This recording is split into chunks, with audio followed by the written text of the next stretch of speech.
कौसल्या सुप्रजा रामपूर्वा सन्ध्या प्रवर्तते उत्तिष्ठ नरशार्दूल कर्तव्यम् दैवमाह्निकम् कौसल्या सुप्रजा रामपूर्वा सन्ध्या प्रवर्तते उत्तिष्ठ नरशार्दूल कर्तव्यम् दैवमाह्निकम् उत्तिष्ठोत्तिष्ठ गोविन्द उत्तिष्ठ गरुडध्वज उत्तिष्ठ कमलाकान्ता त्रैलोक्यम् मङ्गलम् कुरु उत्तिष्ठोत्तिष्ठ गोविन्द उत्तिष्ठ गरुडध्वज उत्तिष्ठ कमलाकान्ता त्रैलोक्यम् मङ्गलम् कुरु मातः समस्त जगताम् मधुकैटभारे वक्षो विहारिणि मनोहर दिव्यमूर्ते श्रीस्वामिनि श्रुत जनप्रियदानशीले श्रीवेङ्कटेश दयिते तव सुप्रभातम् मातः समस्त जगताम् मधुकैटभारे वक्षो विहारिणि मनोहर दिव्यमूर्ते श्रीस्वामिनि श्रुत जनप्रियदानशीले श्रीवेङ्कटेश दयिते तव सुप्रभातम् तव सुप्रभातमरविन्दलोचने भवतु प्रसन्नमुख चन्द्रमण्डले विधिशङ्करेन्द्रवनिताभिरर्चिते वृषशैलनाथ दयिते दयानिधे अत्र्यादिसप्तऋषयः समुपास्य सन्ध्याम् आकाश सिन्धु कमलानि मनोहराणि आदाय पादयुगमर्चयितुम् प्रपन्नाः शेषाद्रिशेखर विभो तव सुप्रभातम् पञ्चाननाब्ज भव षण्मुखवासवाद्याः त्रैविक्रमादिचरितम् विबुधास्तुवन्ति भाषापतिः पठति वासर शुद्धिमारात् शेषाद्रिशेखर विभो तव सुप्रभातम् ईषत् प्रफुल्ल सरसीरुहनारिकेल पूगद्रुमादिषु मनोहर पालिकानाम् आवाति मन्दमनिलः सह दिव्यगन्धैः शेषाद्रिशेखर विभो तव सुप्रभातम् उन्मील्य नेत्रयुगमुत्तम पञ्जरस्थाः पात्रावशिष्ट कदलीफलपायसानि भुक्त्वा सलीलमथ केलिशुकाः पठन्ति शेषाद्रिशेखर विभो तव सुप्रभातम् तन्त्री प्रकर्ष मधुरस्वनया विपञ्च गायत्यनन्दचरितम् तव नारदोऽपि भाषा समग्रमसहृत्करचार रम्यम् शेषाद्रिशेखर विभो तव सुप्रभातम् भृङ्गावळी च मकरन्दरसानुविद्ध जङ्गार गीत निनदैः सह सेवनाय वीर्यात्युपान्त सरसी कमलोदरेभ्यः शेषाद्रिशेखर विभो तव सुप्रभातम् योषा गणेन वरदध्नि विमथ्यमाने घोषालयेषु दधिमन्थन तीव्र घोषाः रोषात् कलिम् विदधते ककुभश्च कुम्भाः शेषाद्रिशेखर विभो तव सुप्रभातम् पद्मेश मित्र शतपत्र गतालिवर्गाः हर्तुम् श्रियम् कुवलयस्य निजाङ्गलक्ष्म्या भेरी निनादमिव बिभ्रति तीव्रनादम् शेषाद्रिशेखर विभो तव सुप्रभातम् श्रीमन्नभीष्टवरदाखिल लोकबन्धो श्री श्रीनिवास जगदेक दयैक सिन्धो श्रीदेवतागृह भुजान्तर दिव्यमूर्ते श्रीवेङ्कटाचलपते तव सुप्रभातम् श्रीमन्नभीष्टवरदाखिल लोकबन्धो श्री श्रीनिवास जगदेक दयैक सिन्धो श्रीदेवतागृह भुजान्तर दिव्यमूर्ते श्रीवेङ्कटाचलपते तव सुप्रभातम् श्रीस्वामि पुष्करिणिकाप्लव निर्मलाङ्गाः श्रेयोर्धिनो हर विरिञ्च सनन्दनाद्याः द्वारे वसन्ति वरवेत्र हतोत्तमाङ्गाः श्रीवेङ्कटाचलपते तव सुप्रभातम् श्रीशेषशैल गरुडाचल वेङ्कटाद्रिनारायणाद्रिवृषभाद्रिविषाद्रिमुख्याम् आख्याम् त्वदीय वसतेरनिशम् वदन्ति श्रीवेङ्कटाचलपते तव सुप्रभातम्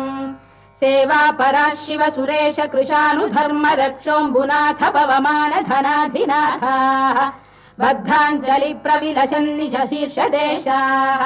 श्रीवेङ्कटाचलपते तव सुप्रभातम् घाटीषु देवि खगराज मृगाधिराज नागाधिराज गजराज हयाधिराजाः स्वस्वाधिकारमहिमाधिकमर्थयन्ते श्रीवेङ्कटाचलपते तव सुप्रभातम् सूर्येन्दुभौमबुधवाक्परिकाव्यसौरिस्वर्भानुकेतुदिविषत्परिषत्प्रधानाः त्वद्दासदासचरमावधिदासदासाः श्रीवेङ्कटाचलपते तव सुप्रभातम् त्वत्पादधूलिभरितस्फुलितोत्तमाङ्गाः स्वर्गापवर्गनिरपेक्ष निजान्तरङ्गाः कल्पागमाकलनयाकुलताम् लभन्ते श्रीवेङ्कटाचलपते तव सुप्रभातम् त्वद्गोपुराग्रशिखराणि निरीक्षमाणाः स्वर्गापवर्गपदवीम् परमाम् श्रयन्तः मर्त्या मनुष्यभुवने मतिमाश्रयन्ते श्रीवेङ्कटाचलपते तव सुप्रभातम् श्रीभूमिनायक दयादिगुणामृताब्धे देवादिदेव जगदेक शरण्यमूर्ते श्रीमन्ननन्त गरुडाधिभिरर्चिताङ्घ्रे श्रीवेङ्कटाचलपते तव सुप्रभातम् श्रीपद्मनाभ पुरुषोत्तम वासुदेव वैकुण्ठ माधव जनार्दन चक्रपाणे श्रीवत्स चिह्न शरणागत पारिजात श्रीवेङ्कटाचलपते तव सुप्रभातम् कन्दर्पदर्पहर सुन्दर दिव्यमूर्ते कान्ताकुजाम्बुरुह कुड्मललोल दृष्टे कल्याण निर्मल गुणाकर दिव्यकीर्ते श्रीवेङ्कटाचलपते तव सुप्रभातम् मीनाकृते कमठकोल नृसिंहवर्णिन् स्वामीन् परश्वत तपोधन रामचन्द्र शेषांश राम यदुनन्दन कल्किरूप श्रीवेङ्कटाचलपते तव सुप्रभातम् लीलालवङ्ग घनसार सुगन्धितीर्थम् दिव्यम् वियस्सरिति हेम घटेषु पूर्णम् धृत्वाद्य वैदिक शिखामणयः प्रहृष्टाः तिष्ठन्ति वेङ्कटपते तव सुप्रभातम् भास्वानुदेति विगचानि सरोरुहाणि सम्पूरयन्ति निनदैः कगुभो विहङ्गाः श्रीवैष्णवाः सततमर्थितमङ्गलास्ते धामाश्रयन्ति तव वेङ्कट सुप्रभातम् ब्रह्मादयः सुरवराः समहर्षयस्ते सन्तः सनन्दन मुखास्तव योगिवर्याः धामान्तिके तव हि मङ्गलवस्तु हस्ताः श्रीवेङ्कटाचलपते तव सुप्रभातम् लक्ष्मीनिवास निरवद्य गुणैक सिन्धो संसार सागर समुत्तरणैक सेतो वेदान्त वेद्य निज वैभव भक्त भोग्य श्रीवेङ्कटाचलपते तव सुप्रभातम् लक्ष्मीनिवास निरवद्य गुणैक सिन्धो संसार सागर समुत्तरणैक सेतो वेदान्त वेद्य निज वैभव भक्त भोग्य श्रीवेङ्कटाचलपते तव सुप्रभातम् इत्थम् वृषाचलपतेरिह सुप्रभातम् ये मानवाः प्रतिदिनम् पठितुम् प्रवृत्ताः तेषाम् प्रभात समये स्मृतिरङ्गभाजाम् प्रज्ञाम् परार्थ सुलभाम् परमाम् प्रसूते इत्थम् वृषाचलपतेरिह सुप्रभातम् ये मानवाः प्रतिदिनम् पठितुम् प्रवृत्ताः तेषाम् प्रभात समये स्मृतिरङ्गभाजाम् प्रज्ञाम् परार्थ सुलभाम् परमाम् प्रसूते कमलाकुच चूचुक कुङ्कुमतो नियतारुणितातुल नीलतनो कमलायतलोचन लोकपते विजयी भव वेङ्कटशैलपते कमलाकुच चूचुक कुङ्कुमतो नियतारुणितातुल नीलतनो कमलायतलोचन लोकपते विजयी भव वेङ्कटशैलपते सचतुर्मुख षण्मुख पञ्चमुख प्रमुखाखिल दैवत मौलिमणे शरणागत वत्सल सारनिधे परिपालय माम् वृषशैलपते अतिवेलतया तव दुर्विषहैरनुवेल कृतैरपराधशतैः भरितं त्वरितं वृषशैलपते परया कृपया परिपाहि हरे अधिवेङ्कटशैलमुदारमतेर्जनताभिमताधिकदानरतात्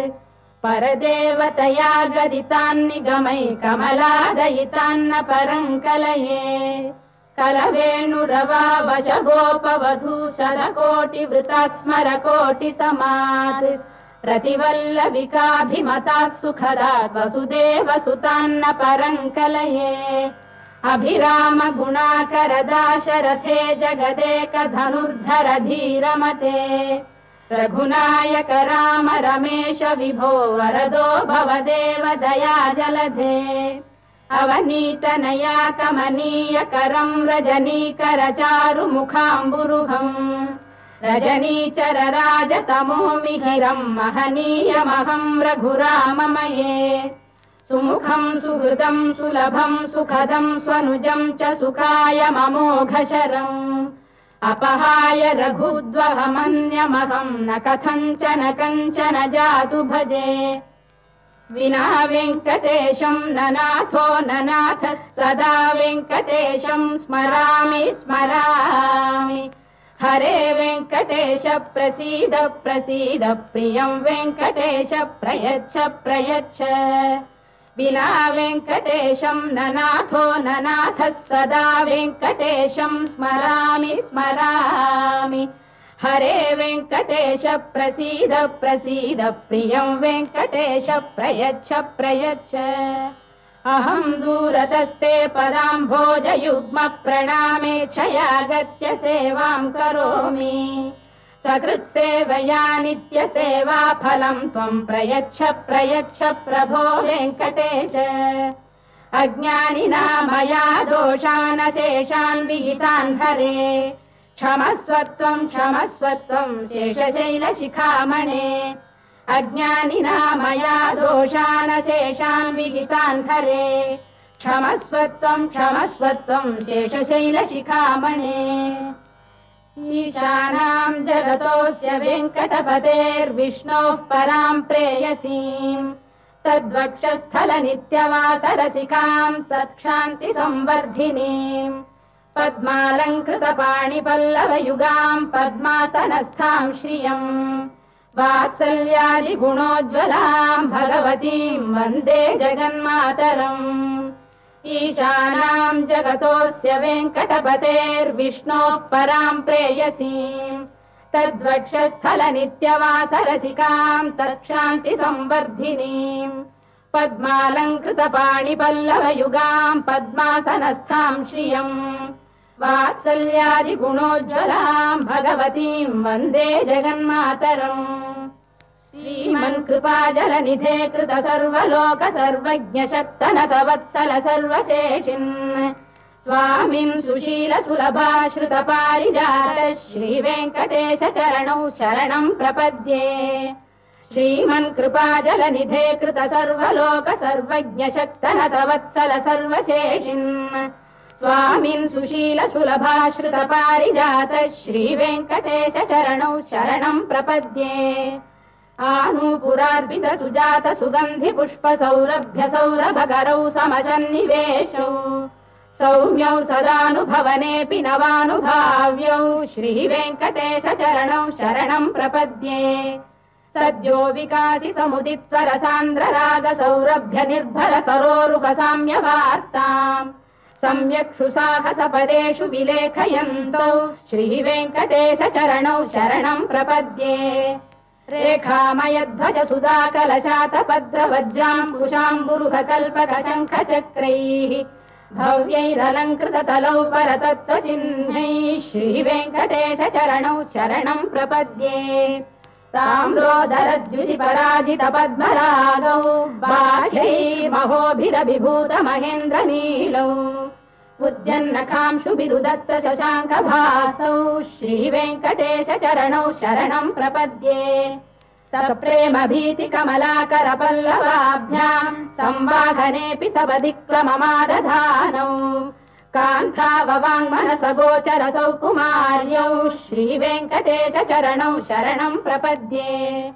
लक्ष्मीमही तदनुरूप निजानुभाव नीलादि दिव्य महिषीकर पल्लवानाम् आरुण्य संक्रमणतः किल सान्द्ररागौ श्रीवेङ्कटेश चरणौ शरणं प्रपद्ये नित्यानमद्भिः शिवादि किरीटकोटि प्रत्युक्तदीप्त नवरत्नमः प्ररोहैः नीराजना विधिमुदारमुपादधानौ श्रीवेङ्कटेश चरणौ शरणं प्रपद्ये विष्णौ पदे परम इत्युदित प्रशंसौ यौ मध्व उत्स इति भोग्यतयाप्युपातौ भूयस्ततेति तव पाणितल प्रतिष्ठौ श्रीवेङ्कटेश चरणौ शरणं प्रपद्ये पार्थाय तत्सदृशसारथिना त्वयैव यौ दर्शितौ स्वचरणौ शरणं व्रजेति भूयोऽपि मह्यमिहतौ करदर्शितौ ते श्रीवेङ्कटेश चरणौ शरणं प्रपद्ये मन्मूर्धिकालियपणे विकटाटवीषु श्रीवेङ्कटाद्रिशिखरे शिरसि श्रुतीनाम् चित्तेऽप्यनन्य मनसां सममाहितौ ते श्रीवेङ्कटेश चरणौ शरणं प्रपद्ये अम्लानधृष्यदवनीतलकीर्ण पुष्पौ श्रीवेङ्कटाद्रिशिखराभरणाय मानौ आनन्दिताखिल मनोनयनौ तवैतौ श्रीवेङ्कटेश चरणौ शरणं प्रपद्ये प्राय प्रपन्न जनता प्रथमावगाह्यौ मातुस्तनाविव शिशोरमृताय मानौ प्राप्तौ परस्पर तुलामतुलान्तरौ ते श्रीवेङ्कटेश चरणौ शरणं प्रपद्ये सत्त्वोत्तरैः सतत सेव्य पदाम्बुजेन संसारतारकदयार्द्रदृगञ्चलेन सौम्योपयन्तृ मुनिना मम दर्शितौ ते श्रीवेङ्कटेश चरणौ शरणं प्रपद्ये सत्त्वोत्तरैः सतत सेव्य पदाम्बुजेन संसारतारकदयार्द्रदृगञ्चलेन सौम्योपयन्तृ मुनिना मम दर्शितौ ते श्रीवेङ्कटेश चरणौ शरणं प्रपद्ये श्रीशश्रिया घटिकया त्वदुपाय भावे प्राप्ये त्वयि स्वयमुपेय दया स्फुरन्त्या नित्याश्रिताय निरवद्य गुणाय तुभ्यं स्यां किङ्करो वृषगिरीश न जातु मह्यम् श्रीशश्रिया घटिकया त्वदुपाय भावे प्राप्ये त्वयि स्वयमुपेय दया स्फुरन्त्या नित्याश्रिताय निरवद्य गुणाय तुभ्यं स्यां किङ्करो वृषगिरीश न जातु मह्यम् श्रियकान्ताय कल्याणनिधये निधयेऽर्थिनाम् श्रीवेङ्कटनिवासाय श्रीनिवासाय मङ्गलम् श्रियकान्ताय कल्याणनिधये निधयेऽर्थिनाम् श्रीवेङ्कटनिवासाय श्रीनिवासाय मङ्गलम् लक्ष्मी सविभ्रमालोक सुभ्रू विभ्रम चक्षुषे चक्षुषे सर्वलोकानां वेङ्कटेशाय मङ्गलम् श्रीवेङ्कटाद्रिशृङ्गाग्रमङ्गलाभरणाङ्गये मङ्गलानां निवासाय श्रीनिवासाय मङ्गलम्